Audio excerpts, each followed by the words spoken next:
The time for hesitations and half measures, my friends, is over. Now, some in the opposition may argue that such a move may destabilize peace. But to them, I would like to ask, was there peace when 40 CRPF jawans were martyred in Pulwama? Was there peace when our brave soldiers were ambushed in Uri? Was there peace when our air base was attacked in Pathankot? Silence, my friends, is not diplomacy, and appeasement is not strategy. When terror is exported across the border as state policy, the only response must be strength. Under this very government, our border security forces are stronger, sharper, and more technologically equipped than ever before. Today, drone surveillance, AI-backed fencing, night vision monitoring, and satellite tracking have significantly reduced infiltration.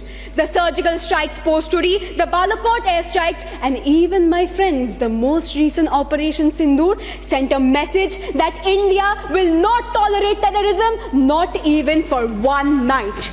Looking forward, this government is laying a comprehensive blueprint to eliminate terrorism from its very roots. We have empowered agencies like the NIA and the Multi-Agency Center for Real-Time Intelligence Sharing.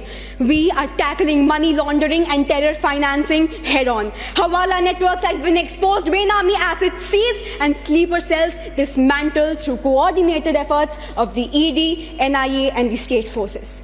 Now, my friends, let us not forget that every single government of India has been facing the dark shadow of terrorism since independence. But the difference today lies in the clarity of intent to move from response to retaliation, from defense to deterrence.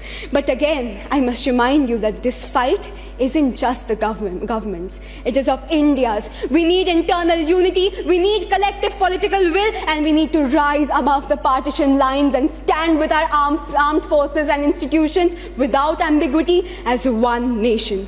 So I ask this House, will we let the pain of our martyrs go in vain? Will we keep waiting for another attack to wake up? Or will we act now boldly and decisively as one nation? India, my friends, has wept enough. India has condemned enough, and now is the time to wake up. Now is the time to act boldly and decisively and to honor our 1994 resolution and end cross-border terrorism. We must let the world know that India will fight, India will rise, and India will prevail. Because at the end of the day, my friends, Bharat सिर्फ एक भूमि का टुकड़ा नहीं, एक जीती जागती राष्ट्र की आत्मा है। और अगर कोई हमारा धर्म पूछ के मारेगा तो हम धर्म बताकर मारेंगे। Thank you so much. जय हिंद, जय भारत।